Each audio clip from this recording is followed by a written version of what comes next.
Alrighty folks, thanks for clicking on this video. James Cards FC here. Welcome to the channel, or welcome back if you are a continued viewer of the channel. Today I'm going to be talking about a general theory that I have, and it's called the soccer card market pyramid. Now, this is not a pyramid scheme, but rather a structure of how prices move and how players move within the soccer card market itself. And so this video won't be too heavily data driven. It's more of a theory that I have going, and I'd love to get your guys' opinion on it as we go through. So without further ado, let's go ahead and talk about the soccer card market pyramid in some more detail. So I'll move myself up here and we'll continue through the video. So, as I say here, the soccer card market is a goldfish. This is a line from Ted Lasso. You know what the happiest animal on earth is? It's a goldfish. Why? Because goldfish have a 10-second memory. So, the soccer card market is like a goldfish in the way that people have a very short memory on players and performances, and this can cause extreme price volatility in the short term and even on established players. In James Cards FC theory, the market is only large enough to care about around 10 players at a given time, and the trick then is knowing who those 10 players are, how long they'll be in that group, and for those that are outside of the group, what will it take for them to get in. So, in my opinion, these are the current players that are in the in-group or in the pyramid as of October 2022. You have a section for locks. This is Kylian Mbappe, Lionel Messi, Cristiano Ronaldo, and Erling Haaland. Then there is one spot for the best US men's national team player, and that's Christian Pulisic. There's one spot for the best English player, and that is Phil Foden. And then there are 4 spots for hot prospects, which are Vinicius Jr., Pedri, Musiala, and Jude Bellingham. And I'll be going through my reasoning as to why all these different groupings exist within the pyramid, how the players move between them all, and what's going on with that. So let's move into the general theory behind this as we talk about pyramid structure. So I'll move myself out of the way so we don't lose track of Erling Haaland there. So, pyramid structure. The pyramid, in my opinion, is constantly changing, but I believe it is structurally fairly consistent. So, there's a group of locks, and these are the most obvious players in the market. Messi and Ronaldo are the 2 most popular players in the world by a large margin. Mbappe and Haaland are the 2 most popular / best young players in the world by a large margin.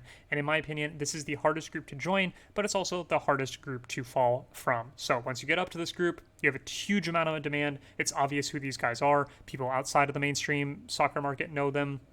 People in other sports know them. These are heavily transacted players. So really hard to join this group. Obviously, there's only 4 of them. Really hard to get in, but also kind of hard to fall out of because you'd have to really fall off the map in order to not be a lock and an obvious player in the market anymore. But that does happen, and as I will show in this video, this already has happened in the past. So then there's also a spot, in my opinion, for the best US men's national team player. The US is the biggest card market at the time, or for not only soccer, but for all sports. And despite performances at the club level, their most popular player will receive huge demand, as is the case with Christian Pulisic. He is still, at least in my opinion, in the in-group or in the pyramid of players that is really, really cared about by the market and the hobby, specifically because he is the best United States men's national team player. This could obviously change in the future, and if the World Cup comes up and Brendan Aronson ends up being the standout player for the United States men's national team, he will then take Pulisic's spot, at least in my opinion, in this pyramid and within the market. Then I think you also have a spot for the best English player. Again, this is the same as the United States, but slightly to a smaller scale and more club dependent. This currently, I believe, is Phil Foden. While he might not be the obvious best player on the English national team, he is by far the most popular English player in the soccer card market, although Jude Bellingham is coming up on him pretty closely as we move towards this next transfer window, depending on what happens with him. Then we have the group of hot prospects. These are the most popular prospects in the market at the time, the easiest group to join, but also the easiest group to join, but also the easiest group to fall out of. There is extreme volatility in this group. Right now, in my opinion, these are the 4 prospects that the market has centrally focused on, but obviously this can change all the time. Matthias Tell was in this group all of 4 weeks ago, and now he's completely off the group. So this group is constantly changing, but there is a group of hot prospects that the hobby is and the market is laser focused on, at least for each given time frame. Then you have the established or vintage player spike. I don't think we have any of those currently in the pyramid at the time, but in the past we have seen things like Karim Benzema enter the pyramid, where he has a tremendous run of form, and all of a sudden he joins the list of guys in the pyramid that the hobby is centrally focusing on at the given time. And then a guy like Cruyff randomly had some huge explosions in price, and he became part of the pyramid. So, as I say here, big performance of an established player in key moments or bringing their legacy to the next level can momentarily bring them into the pyramid, and vintage players can also randomly spike with demand since pops are low, and this was always a possibility, but it's hard to predict. So Cruyff had really low populations, and people started focusing on him, so his cards went to the moon. But as those populations continue to increase and demand in the soccer card market decreases, his prices crash all the way back down. So these are just guys that can randomly appear in the pyramid, but these are extremely difficult to predict, and I don't think they have locked places, whereas these groups do. So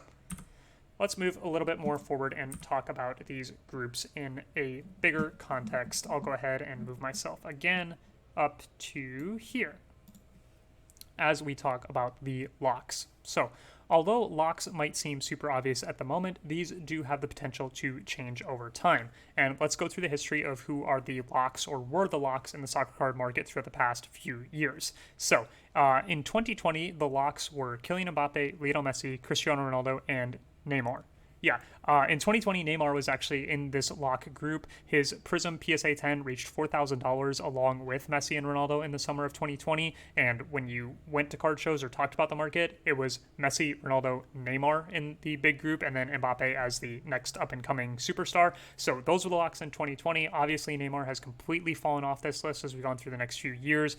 He didn't win Champions League in 2020 when people thought he might have a chance to, and his injuries have taken some games off his career, and other guys are coming up in his place. So he has lost his spot in the locks group, despite the fact that this is, in my opinion, the hardest group to get into. So he has been replaced, at least in my opinion, by Erling Haaland, both in 2021 and in 2022. We have this same group. I moved out the rankings here. I believe Messi had surpassed Mbappe as the most locked player in the group, Mbappe in second, and as we move to 2022, which is our current year, I believe that Erling Haaland has passed Mbappe and is now second in the locks group, just behind Lionel Messi. But obviously, you can make your own personal opinion of who you think. Well, not really who. I think it's pretty obvious who the locks are in the market, but in terms of their position as to how locked they are, you can go ahead and make your own assumptions. And then I went ahead and made a prediction for 2023. Those are who I think the locks will be in that order: Messi, Haaland, Mbappe, and Vinicius Jr. replacing Ronaldo, simply because I don't think Ronaldo's point in his career is all that positive. I have no idea where he's going to actually get minutes at, and he probably won't be on a Champions League side. So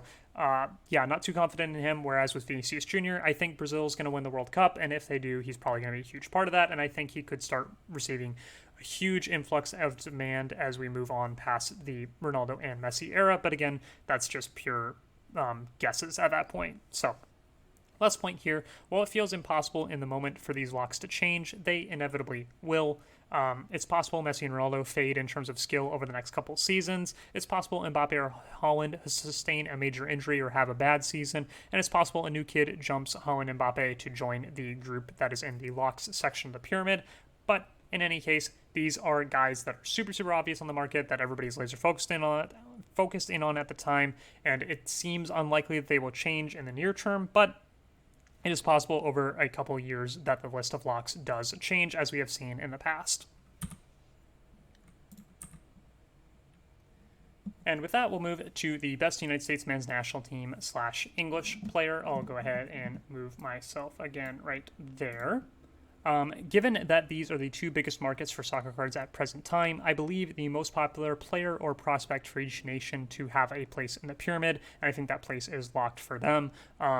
This obviously could easily change as the market becomes more diverse if the US or England are not as into the market as some other countries are. For example, if Asia comes to the market and there's more Asian buyers than there are English buyers, if Spain comes to the market in a big way and there's more Spanish buyers than English or United States buyers, obviously this will change. But it is basically a stand-in that says the United States has the biggest amount of people in the market, so their players are being overvalued because they're more in demand. Same thing goes for England, and so the best player from both those nations receive increased pricing and will always be a part of the pyramid and the focus of the hobby. So in 2020, we had Christian Pulisic and Jadon Sancho or Marcus Rashford as these locks. Then in 2021, we had Christian Pulisic and either Jadon Sancho or Phil Foden towards the end of the season. Pulisic actually lost his spot to Giovanni Reyna in early 2021, but took it back. So Pulisic for that year as well. And then in 2022, it's Christian Pulisic with Ricardo Pepi being there in early 2022 for about a month, but still, it's been Pulisic for this year. And then Phil Foden for 2022 with Jude Bellingham maybe on track to pass him as we move through these next few months. But yes, Phil Foden has now overtaken Jadon Sancho. Jadon Sancho has completely fallen off the map and is no longer in that locked spot as the best English prospect or best English player. So, like I said above, this entire part of the pyramid could change if the demographics of the soccer card market change. While I think it's unlikely that the US will be passed by any other nation for the most popular spot anytime soon, it is possible that more European nations get involved and lessen the bonus that English players receive. And as I stated before, Asia is also a big wild card in terms of the demand that could flow from there. Here's my guess at 2023 for these locked spots in the pyramid. I'm going to guess that Giovanni Reyna ends up being the best or most in-demand US men's national team player, and I'm going to guess that it's Jude Bellingham for England. So that takes care of those two spots in the pyramid as well as we move forward into the hot prospects group in the pyramid. Lots of moving myself around today to give everybody the pure picture of the slide. So this is the easiest group to join, and it's the hardest group to remain in or advance from. So hot prospects, who were they in 2020? This is where it gets really interesting, and you can see how much things change. So in 2020, the hot prospects were Ansu Fati being the clear number one because he was the next Messi. Erling Haaland was still playing at Salzburg for most of this season. And yeah, there's not anybody else on the market. Ansu Fati is the clear number one prospect in 2020. Then you have Erling Haaland, Timo Werner. Yes, really, Timo Werner. That Prism base card was over $500 at one point, and there are more Timo Werner cards graded by PSA than Diego Maradona. So yes, in 2020, Timo Werner was one of those top prospects and one of the hottest prospects on the market.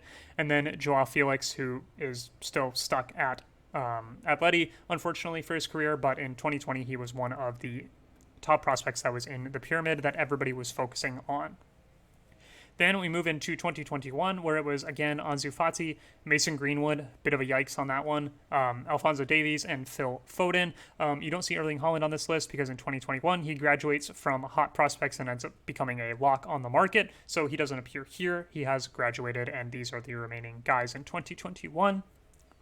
And then in 2022, we have Vinicius Jr., Pedri, Jamal Musiala, and Bellingham. So a completely new four list of guys as the guys from 2021. None of them continued into 2022.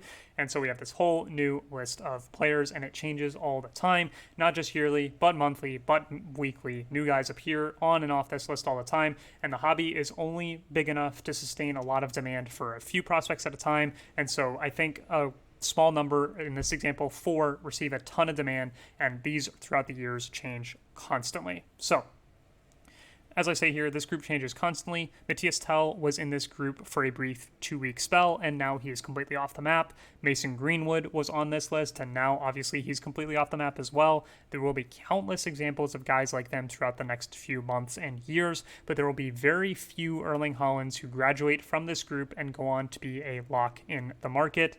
Here's my prediction for 2023. I have Phil Foden. He's back on the list because he no longer ends up being the most in-demand English player. That goes to Jude Bellingham. So Foden returns to hot prospects list. Pedri, Musiala, and then I put in Rafael Leao as sort of a maybe he gets a big transfer, maybe he does something for Portugal. Not really sure, but those would be my guess for 2023. Obviously, that's just a complete guess as these lists change all of the time. But the general theory is that there are a lot of prospects on the market, but the market focus is only on a few at a given time. And with that, we will go to established and vintage player spikes. So, as I talked about before, this is almost as hard to predict as the prospect group in terms of who will spike and when. When an established player like Benzema has an amazing headline-driving run of form that greatly enhances their legacy, they will momentarily join the pyramid. However, like we've already seen with Benzema, since his run of form is over, so is his spot in the pyramid. And as you can see down here, these are his prices of his PSA 10 rookie sticker.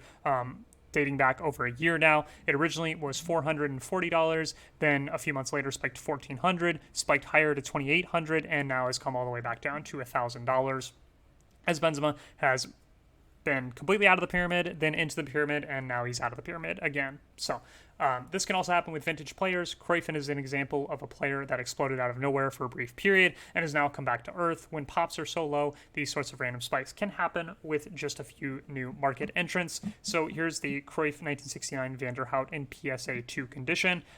Spikes all the way up to over $3,000 and has now dropped all the way back down to where it was in 2020 at just around $500. So if there is an influx of market participants and the population on something is really low for vintage players, those prices can spike. But as the pops increase and market participants decrease, the price drops, and there's not a lot of focus on Cruyff anymore at this point. So let's move forward and talk about the most important part here, which is the conclusion. So the soccer card market is forever changing, and players' popularity in the market is part of that. The important part here is to understand when a player you own enters the pyramid. So, was it a prospect you bought low on that is now in the mainstream? This is potentially now a great exit point for you. Was it a random established player that has had an insane run of form? Again, this is potentially a great exit point for you because you probably bought in low when they were outside of the pyramid and now all of a sudden they are inside of it. You can always buy the cards back later once the player leaves the pyramid. So, for example, if you bought that Benzema sticker for $440 right here, and you sold it for 2.8. You could have waited and bought it back for $1,000 flat, made a bunch of money, and have your sticker back. So, if you have a player that is not in the pyramid and you buy them when they're not in the pyramid, and then they enter the pyramid, it's probably a good time to get out if they're one of those more random guys, because again, you can just buy back what you had before unless it's some sort of crazy one-of-one that will never come back to market. There's almost always another opportunity to buy back in at a lower price, especially when the player has entered the pyramid and all the attention is on them and everybody wants their cards. Probably a good time to get out and wait for them to leave the pyramid again. So this is also important to understand when a player you're looking at purchasing is in the pyramid at the time. So is it one of the hottest prospects on the market? If so, you probably need them to join the locks group of the pyramid to see major price velocity from this point. So much is already being priced in at that point that if you buy them when they're one of the hottest prospects, they really need to reach that next level of being a lock in order to get another explosion in price. So there's a lot of downside risk there if you're buying one of the hottest prospects at the time that they're in the pyramid. Is it one of the locks in the market? If so, you're likely waiting for more market participants to enter with more money in order to see price increases. There's not much more performance-wise a player can do to increase their prices once they're a lock, but there is plenty of downside. See Lionel Messi, Cristiano Ronaldo, Mbappe, and Erling Haaland prices. They were all a lot higher in 2021, despite the fact that their performance is pretty much the same or even better for a lot of those players currently now. The only difference is the amount of money that's in the market and the amount of market participants on the market. So if you're buying a lock, what you're really waiting for is not performance-driven increases. You're looking for more people to enter the market and more money to enter the market for those prices to go up. And there is a lot of downside if the market participants don't join, or if for some reason their skill level brings them out of the lock group. There is downside there. So it is not a perfect investment to just buy guys that are in the locks group, because you're still bound by the rules of there needing to be more money and more participants on the market in order for prices to increase.